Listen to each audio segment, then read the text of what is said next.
Hello बच्चों, अब करेंगे question number 16। A sum of 500 is in the form of a denomination of 5 rupees and 10 rupees. हमारे पास 5 rupees के नोट्स हैं, 10 रुपीज़ के नोट्स हैं और दोनों को जब रुपीज़ काउंट करेंगे तो टोटल 500 रुपीज़ हैं। कह रहा है if the total number of notes be 90 और नोट काउंट करेंगे तो नोट्स कितनी है, 90 नोट्स हैं हमारे पास। तो आपको number of notes of each type यानी 5 रुपीज़ के नोट बताने हैं, 10 रुपीज़ के नोट बताने हैं। तो सबसे पहले यहाँ पे क्या करेंगे, टोटल नोट्स हमारे पास 90 नोट्स हैं। तो सबसे पहले 5 रुपीज़ के नोट्स को हम एक्सलेट कर लेते हैं, यानी let the 5 rupees notes be x. 5 rupees के नोट्स को हमने एक्सलेट कर लिया है। फिर कितने 10 रुपीज़ के नोट हैं, तो 10 रुपीज़ नोट्स बी। 10 रुपीज़ के नोट्स कितने हो जाएंगे। अब देखिए 5 रुपीज़ के नोट हैं और 10 रुपीज़ के। 5 रुपीज़ के नोट्स को हमने एक्सलेट कर लिया है, पर दोनों का सम कितना आ रहा है, 90 आपको गिवन है। दोनों का सम 90 कह रहा है। If the total number of notes 90, total दोनों रुपीज़ के नोट्स का सम 90 है। तो हमने 5 रुपीज़ के सम के नोट्स को एक्सलेट कर लिया, तो 10 रुपीज़ में क्या हो जाएगा, 90 माइनस एक्स हो जाएगा। यानी जो एक्स की वैल्यू आएगी उसमें से 90 माइनस कर देना, उतनी के 10 रुपीज़ के नोट्स की वैल्यू हो जाएगी। तो 10 रुपीज़ के नोट्स की वैल्यू कितनी हो जाएगी, 90 माइनस एक्स आ जाएगी। 90 माइनस एक्स इसलिए हुआ क्योंकि टोटल नंबर ऑफ नोट्स आपको 90 गिवन है। Total number of 90 notes given है, हमने 5 रुपीज़ के एक्सलेट कर लिया है और 10 रुपीज़ के 90 माइनस एक्स हो जाएगा। अब फिर क्या कह रहा है, 5 रुपीज़ के नोट्स को हमने एक्सलेट कर लिया है, तो यहाँ पे लिखेंगे अकॉर्डिंग टू क्वेश्चन। 5 रुपीज़ के नोट्स को हमने एक्सलेट कर लिया है, तो इसकी मल्टीप्लाई कर देंगे, क्या हो जाएगा, 5x हो जाएगा। प्लस कर देंगे। फिर 10 रुपीज़ के नोट्स का सम, 10 रुपीज़ के नोट्स कितने हैं, 90 माइनस एक्स है, तो 90 माइनस एक्स।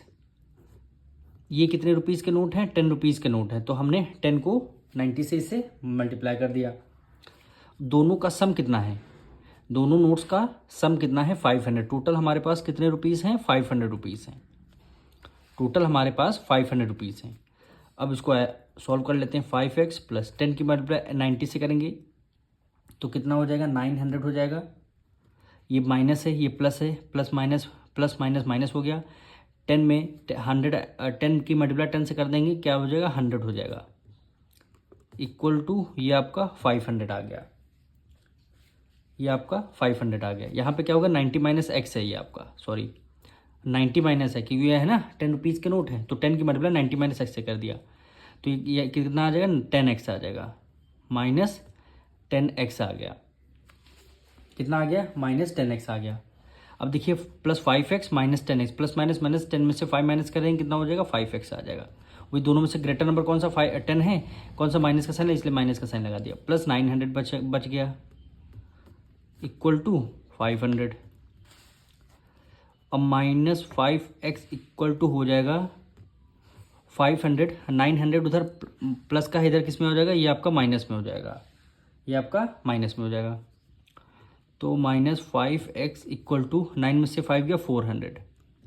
दोनों में से ग्रेटर नंबर कौन सा, 900 है, माइनस का है, इसलिए हमने माइनस का साइन लगा दिया। अब x की वैल्यू क्या हो जाएगी, माइनस 400 डिवाइडेड बाई कितना हो जाएगा, -5 हो जाएगा, क्योंकि -5 इधर मल्टीप्लाई में इधर आके डिवाइड हो जाएगा।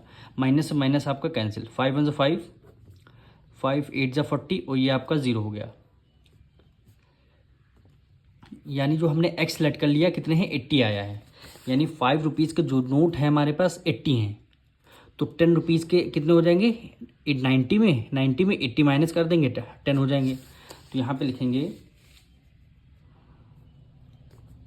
5 रुपीज़ नोट्स हमने कितना लेट कर लिया था, एक्स लेट कर लिया था, तो एक्स की वैल्यू हमारी 80 आ गई है। और 10 रुपीज़ के नोट्स क्या लेट किया था, 90 minus x equal to 90 minus x की वैल्यू हमारी 80 आई है, इक्वल टू 10 हो गया।